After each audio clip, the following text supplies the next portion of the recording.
મર્યાદામાં રહેતી કે ઠેંગણા દોઢ ફૂટ્યા તારા પ્રોગ્રામ ક્યાંય થતા નતા. હવે આ બાજુ પ્રોગ્રામ કરવા આવતી ઉત્તર ગુજરાતમાં પાટણ સુધીમાં ત્યાં ખબર પડે તમને. નમસ્તે મિત્રો, જય સદારામ બાપા. હું છું દિનેશજી ઠાકોર, રાધનપુર તાલુકા પંચાયત પૂર્વ પ્રમુખ.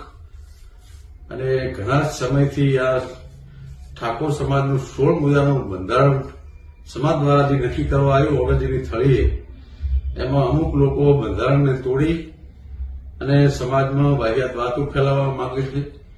એમાં વિક્રમ ઠાકોરને હું ખાસ કહેવા માંગુ છું કે ઠેંગણા દોઢ ફૂટ્યા તારા પ્રોગ્રામ ક્યાંય થતા નતા. ઠાકોર સમાજે અને ઠાકોર સેનાએ સમર્થન આલીને તેના પ્રોગ્રામને કે મહેસાણાથી આ બાજુ તું પ્રોગ્રામ લેવા તૈયાર નતો પહેલા, બરાબર? એટલે તારી મર્યાદામાં રહે. બધાને હોલીએ ચડાવી અને આખી આવડી મોટી સમાજ ભેગી થઈને 16 મુદ્દાનું બંધારણ કર્યું, ના લીડા ઉડાડવા ફરી રહ્યો છે. હવે આ બાજુ પ્રોગ્રામ કરવા આવતી ઉત્તર